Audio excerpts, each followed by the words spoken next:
Halo, Assalamualaikum warahmatullahi wabarakatuh. Saya Ailena Solisitor. Di mata kuliah Manajemen Proyek Desain, saya akan menyampaikan materi tentang bagaimana sih kita dalam memilih proyek di kafe, gitu ya. Oke, mari kita ikuti materi dari saya.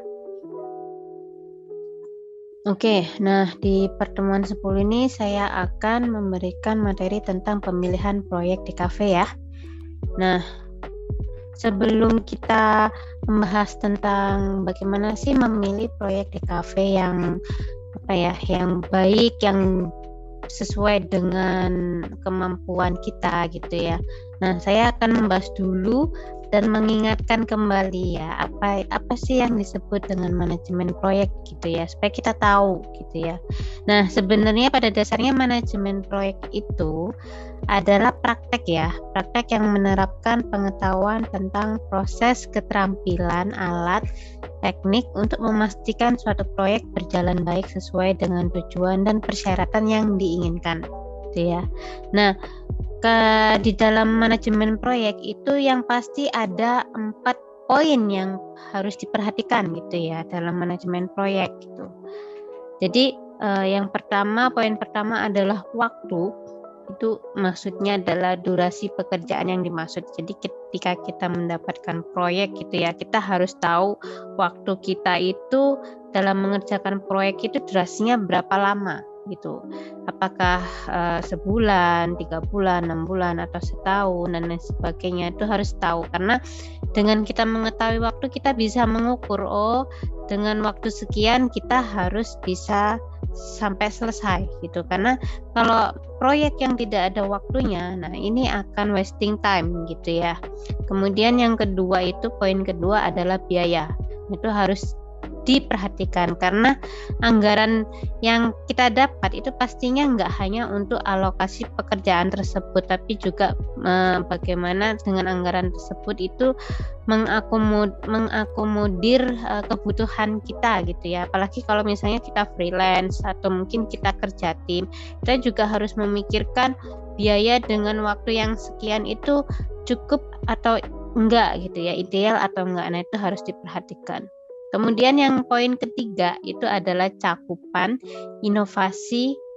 Maksudnya cakupan ya, itu termasuk inovasi atau perubahan apa yang akan dihasilkan dalam proyek tersebut. Jadi kita juga harus melihat proyek apa yang kita kerjakan gitu ya. Misalnya kita mendapatkan proyek bikin animasi gitu ya. Nah, di dalam proyek animasi itu apakah kita bisa membuat sebuah inovasi di dalam animasi tersebut, terus seperti apa ketentuannya dalam membuat animasi, konsep dan lain sebagainya, apakah kita bebas untuk berkarya ataukah ada batasan-batasan yang perlu kita patuhi dalam membuat animasi. Nah, itu harus diperhatikan juga begitu. Kemudian yang poin keempat terakhir adalah kualitas gitu ya. Jadi standar dari hasil proyek tersebut. Maksudnya adalah kualitas ketika kita mendapatkan sebuah proyek gitu ya. Kita juga harus melihat memang yang diinginkan standar yang seperti apa gitu ya. Nah, kan ada harga juga ada kualitas seperti itu. Jadi ya ada 4 poin ini juga harus diperhatikan gitu. Terus kualitas seperti apa yang diinginkan klien gitu ya. Dan sesuai enggak dengan waktu, biaya dan cakupannya itu gitu. Jadi 4 poin ini yang harus kalian perhatikan dalam memilih proyek gitu ya. Karena manajemen proyek sendiri itu kan praktik untuk mengimplementasikan pengetahuan gitu ya, mulai dari proses, keterampilan, alat, teknik dan lain sebagainya, di mana kita berusaha untuk bahwa proyek itu berjalan dengan lancar dan baik gitu. Nah, ada 5 tahapan manajemen proyek yang harus diketahui gitu ya. Jadi dalam manajemen proyek itu pasti butuh tahapan supaya proyek itu berjalan dengan lancar gitu ya. Nah, apa aja sih gitu. Yang pertama itu inisiasi proyek ya. Jadi itu merupakan fase awal ya, di mana di dalam fase awal itu biasanya nih yang harus mengetahui proyek apa dan lain sebagainya itu adalah project manager. Jadi project manager itu di awal pertama mendapatkan proyek itu harus menganalisis dulu secara luas terkait proyek yang didapat gitu ya. Harus cari tahu dulu apakah proyek ini layak untuk dikerjakan atau tidak, atau layak untuk ditindaklanjuti atau tidak gitu. Nah, biasanya dalam project manager itu setidaknya ada 2 alat evaluasi ya yang digunakan apakah proyek ini layak atau tidak layak. Pertama adalah project manager harus melihat dulu dokumen kasus bisnis gitu ya. Jadi dalam arti di dalam dokumen ini itu berisi tentang kebutuhan proyek ya, yang mencakup potensi manfaat finansial yang bisa didapat dari proyek tersebut. Jadi lihat dulu dokumen kasus bisnisnya gini. Proyeknya ini tentang apa dan lain sebagainya, terus track recordnya bagaimana dan lain sebagainya. Kemudian yang kedua adalah project manager itu harus mengetahui studi kelayakannya gitu ya. Jadi apakah proyek ini layak atau tidak layak gitu. Nah, itu biasanya seputar tentang evaluasi tujuan proyek gitu ya. Tujuan proyeknya apa, jadwal waktu proyeknya bagaimana, biaya proyeknya bagaimana. Jadi kayak 4 poin yang saya sebutkan tadi gitu ya. Biaya, durasi, cakupan inovasi dan kualitasnya seperti apa. Kalau itu semua sesuai dengan apa yang kita ingin dan apa yang diinginkan klien ya, berarti proyek itu layak untuk ditindaklanjuti. Tapi kalau tidak ya jangan dipaksa untuk mengambil ya, biarkanlah untuk diberikan kepada orang lain gitu. Nah, kemudian ketika proyek itu sudah layak ya, kita memutuskan oke, proyek ini layak untuk ditindaklanjuti gitu ya. Yang kedua adalah jangan lupa untuk merencanakan proyek atau perencanaan proyek gitu ya. Jadi jika sudah ada lampu hijau dari project manager nih ya yang sudah mengevaluasi proyek tersebut, maka langkah selanjutnya adalah membuat perencanaan gitu ya. Tak hanya seputar rencana proyek ya, tapi juga tujuan proyek yang telah dibaca atau telah dievaluasi juga harus disempurnakan gitu ya. Kemudian bikin tahapan-tahapan rencana, misalnya durasinya sudah jelas nih, sudah durasinya misalnya 1 tahun. Nah, dalam 1 tahun apa yang akan kita kerjakan tuh harus direncanakan ya, sesuai dengan waktu, agar tepat waktu dan sesuai dengan anggaran yang ada gitu. Jadi jangan memaksakan, misalnya waktunya 1 tahun dipaksakan untuk lebih dari 1 tahun, tidak boleh juga gitu. Dan kurang dari 1 tahun pun juga nggak boleh. Jadi harus sesuai dengan durasinya dan anggaran yang diterima. Jadi ada lagi nih, ada beberapa poin ya dalam merencanakan proyek gitu ya. Yang pertama itu adalah ruang lingkup gitu ya.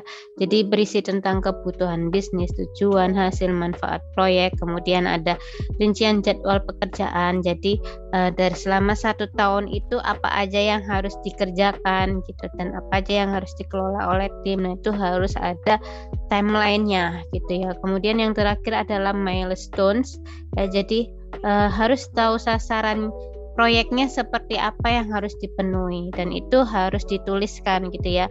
Kalau secara umum biasanya dituliskan dalam bagan Gantt gitu ya. Ini bisa kalian cari di Google.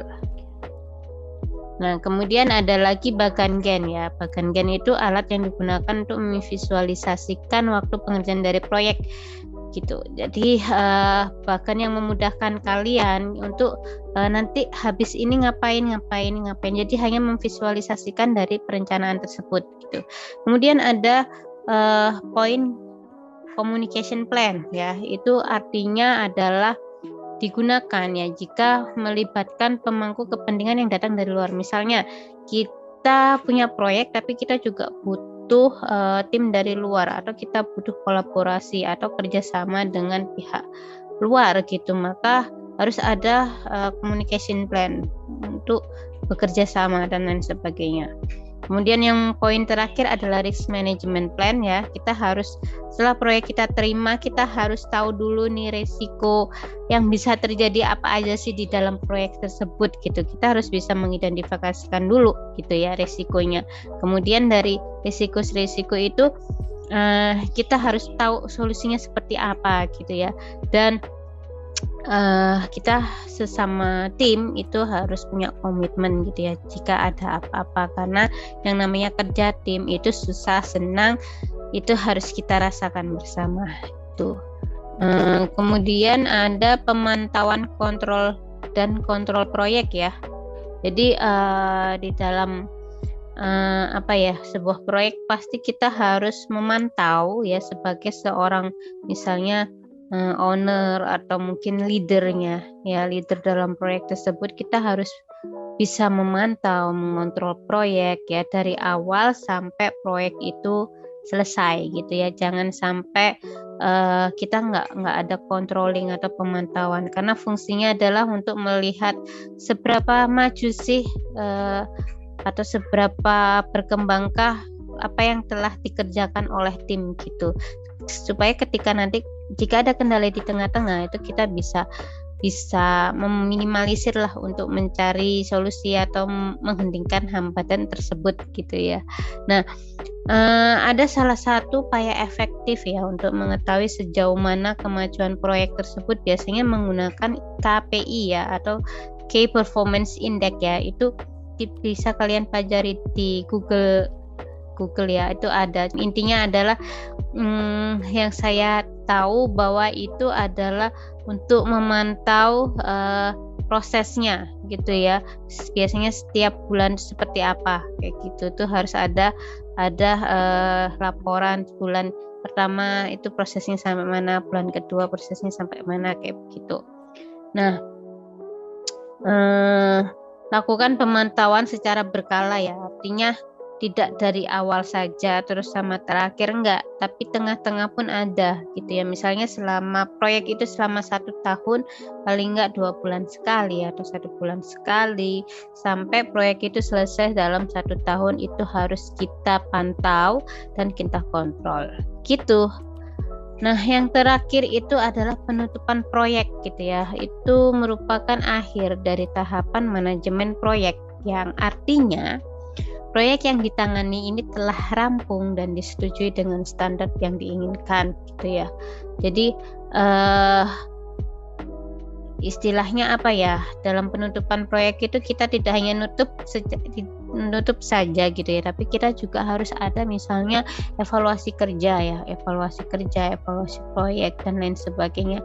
Nah, apa gunanya, apa sih evaluasi itu? Gunanya adalah untuk ketika kalian mendapatkan proyek baru lagi gitu, kita tahu apa yang akan kita lakukan langkah selanjutnya. Kemudian mungkin dari proyek sebelumnya ada suatu rencana atau apa yang akan meminimalisir jika terjadi di proyek yang baru seperti itu. Nah, di dalam manajemen proyek itu ada kategori ya. Kita mendapatkan proyek itu yang kategori bagaimana sih gitu ya. Nah, ini ada proyek yang kategori institusional atau pemerintahan. Maksudnya klien kita tuh adalah orang institusi ya, atau klien kita adalah orang pemerintahan gitu ya. Sebenarnya proyek pemerintahan itu umumnya bersifat permanen ya.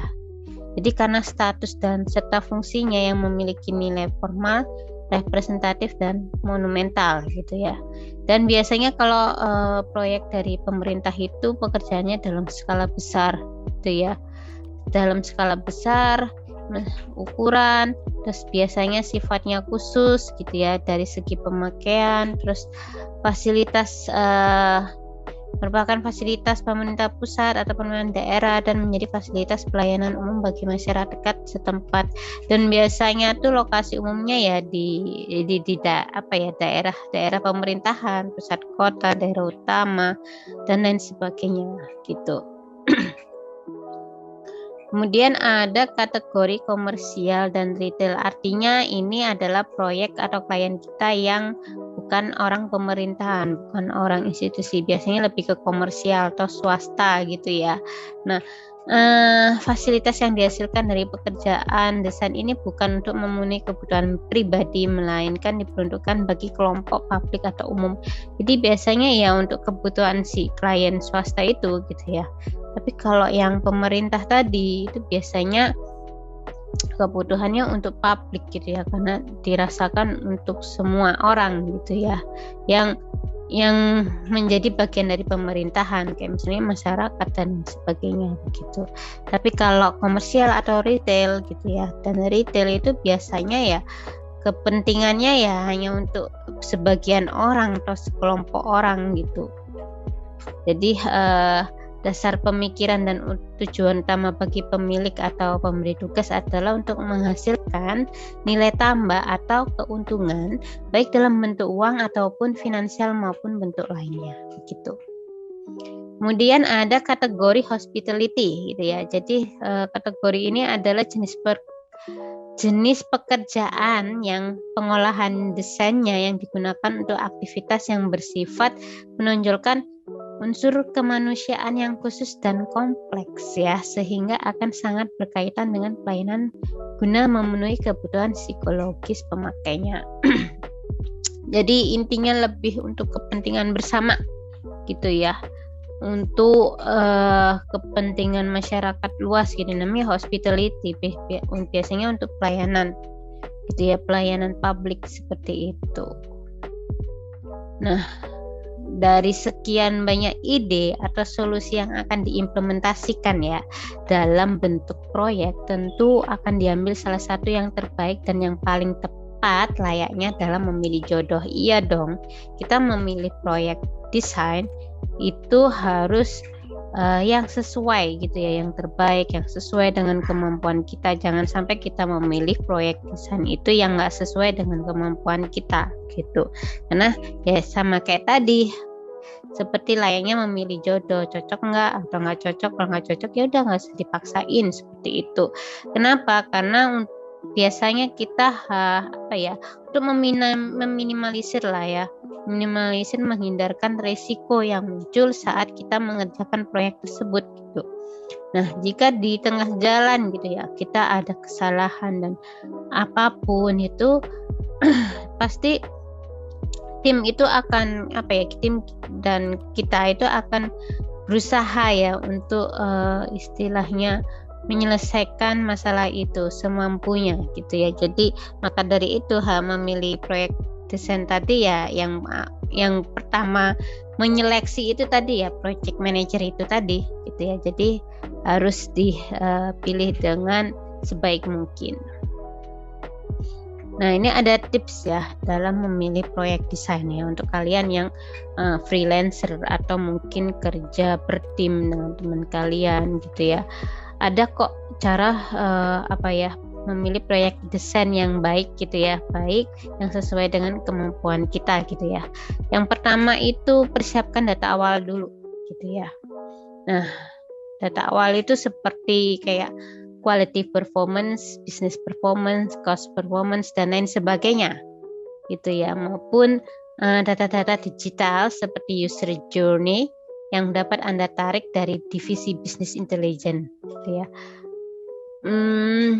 Dan biasanya dalam tahap ini itu dihadiri oleh top level management, program leader, dan project sponsor. Jadi quality performance, business performance itu harus kita ketahui gitu ya dalam sebuah proposal, istilahnya project gitu ya, atau apapun itu pasti biasanya dilampirkan gitu. Tapi kalau tidak ada, kita bisa meminta hal itu ke perusahaan tersebut supaya ketika kita memilih proyek itu,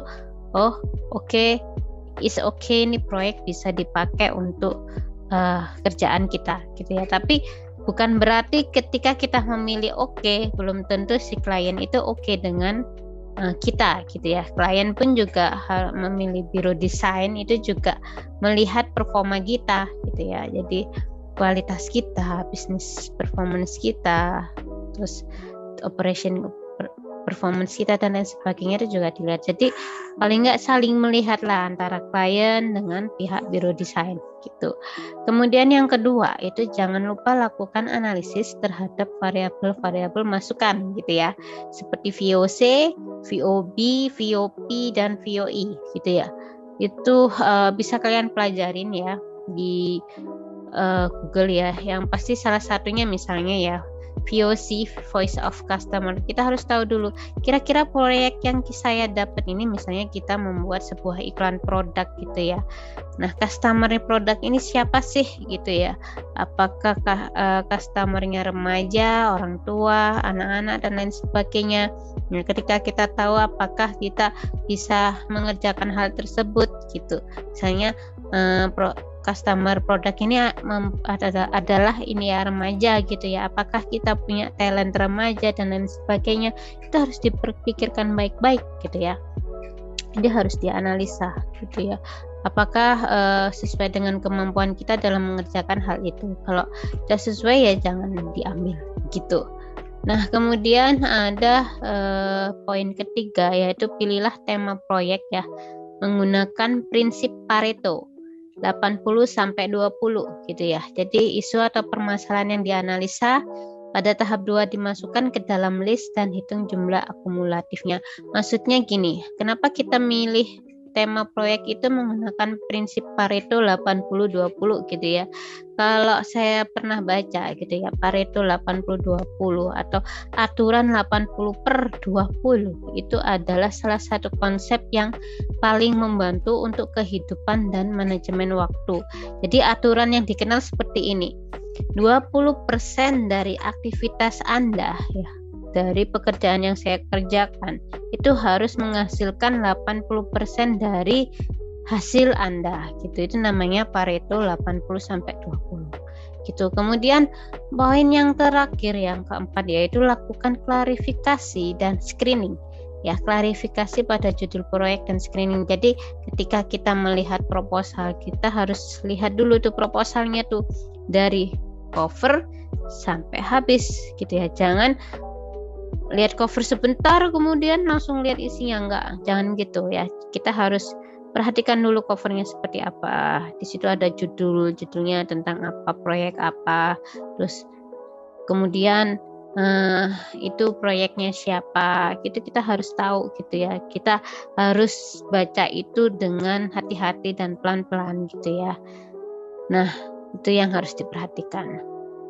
Oh, ada lagi poin selanjutnya, yaitu tentukan prioritas proyek dengan benefit effort metric ya. Artinya ketika kalian mendapatkan banyak proyek ini ya, tawaran banyak proyek gitu misalnya, pilihlah yang prioritas proyeknya itu benefit effort metric. Artinya benefitnya itu lebih banyak kita dapatkan gitu. Kalau misalnya sama aja gitu ya, berarti harus dilihat manfaat yang terbaik buat kita yang mana gitu.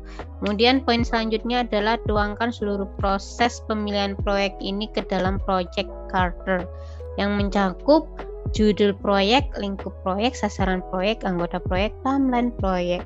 Jadi intinya adalah ketika dalam memilih proyek ini kita harus tahu nanti yang ngerjakan ini siapa saja ya gitu ya. Dari judulnya misalnya membuat animasi tentang edukasi pemakaian masker gitu ya, misalnya kayak gitu. Kita harus tahu kira-kira sasarannya siapa aja nih proyek ini, lingkupnya proyek ini, animasinya lingkupnya apa aja, apakah ada copywriting juga, apakah ada ilustrator juga dan lain sebagainya, terus anggota proyeknya siapa aja.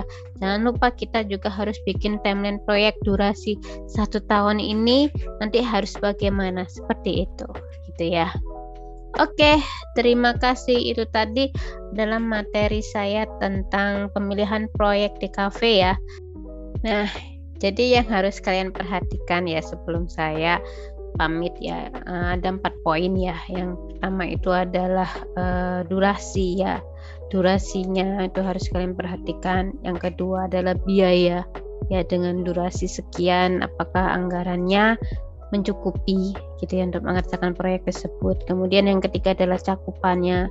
Jadi kita mengerjakan proyek tersebut itu cakupannya apa aja, apakah harus ada inovasi dan lain sebagainya, dan yang harus kita kerjakan itu sampai seberapa gitu tuh cakupan gitu ya. Kemudian yang terakhir adalah kualitas gitu ya, dengan durasi sekian, anggaran sekian, cakupan sekian, apakah kualitasnya harus baik atau standar dan lain sebagainya gitu ya. Ada pepatah yang ngomong apa ya, ada harga ada kualitas. Nah, itu harus kalian sadari ya, harus kalian tahu kemampuan kalian itu seberapa sih harganya, kualitasnya seperti itu. Nah, itu harus harus tahu gitu ya. Jangan sampai misalnya kalian memang punya prestasi yang banyak gitu ya, terus punya klien yang jos apa ya, klien yang keren-keren gitu.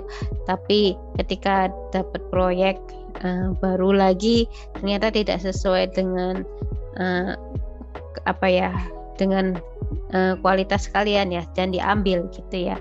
Tapi juga jangan seperti ini juga, kalian baru memulai proyek tapi menaikkan harga yang orang nggak tahu kemampuan kalian seperti apa gitu ya. Maka dari itu sesuaikan dengan track record kalian itu seperti apa. Nah, itu yang harus kalian pahami begitu. Oke, terima kasih. Itu materi saya tentang bagaimana cara memilih proyek di kafe yang baik dan sesuai dengan kemampuan kita. Semoga nanti di masa depan ya, ketika kalian ada pengalaman untuk memilih proyek gitu ya, nah bisa sharing ke saya ya, ataupun mungkin mengingat materi saya tentang 4 poin yang harus kalian ingat. Oke, terima kasih dan assalamualaikum warahmatullahi wabarakatuh.